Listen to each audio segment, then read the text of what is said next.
En choisissant un ETF du S&P 500 qui est éligible au PEA, tu vas investir sur un ETF synthétique. Alors que si tu choisis un ETF du S&P 500 qui est éligible uniquement au compte titre, ce sera probablement un ETF physique. Un ETF physique qui va investir directement dans les entreprises. C'est-à-dire que la société qui gère un petit peu cet ETF va placer des billes dans Apple, dans Tesla, dans Nvidia, dans Microsoft, etc.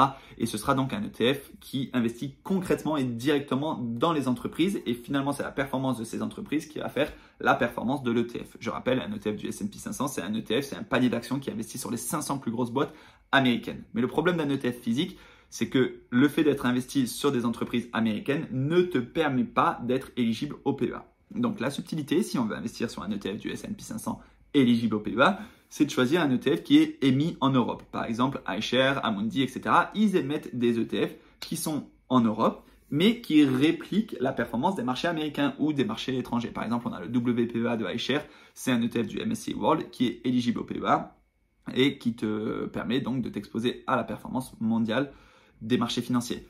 Un ETF du S&P 500, par exemple, émis par Amundi ou émis par la BNP, etc., va te permettre de t'exposer à la même performance, c'est-à-dire que si le S&P 500 fait 9% cette année, ton ETF va faire 9% aussi, mais à l'intérieur de cet ETF, c'est là où c'est différent, le fait qu'il soit synthétique fait qu'en fait, il n'est pas investi dans les mêmes boîtes. Et en fait, c'est par un système de swap qui vont échanger les performances. Alors, c'est un petit peu compliqué, on ne va pas rentrer dans le détail, mais en gros, même si ton ETF, par exemple, il fait que 7%, enfin, si les actions qui sont dans cet ETF font que 7%, eh bien, il y aura un réajustement à 9% avec un autre émetteur d'ETF. C'est un petit peu compliqué le système de swap, mais en gros, ça te permet d'avoir exactement la même performance.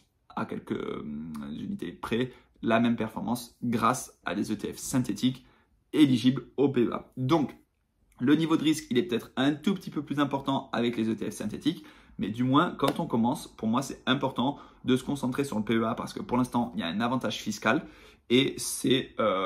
enfin, non, je reviens sur ce que j'ai dit, c'est pas important de se concentrer sur le PEA, mais c'est important de diversifier sur les deux. Ne pas investir uniquement dans le compte titre, aussi choisir le PEA, d'accord?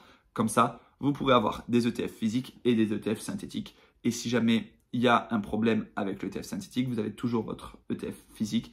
Mais globalement, ne vous prenez pas la tête, ça ne change pas grand-chose. Voilà, dites-moi si vous avez des questions un petit peu dans les commentaires sur les ETF éligibles au PEA ou non, etc.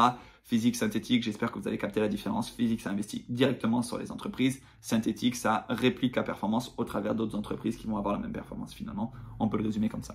Si vous avez des questions, n'hésitez pas. Et moi, je vous dis à très bientôt. N'hésitez pas à vous abonner et à me rejoindre sur les différents réseaux sociaux. Ciao!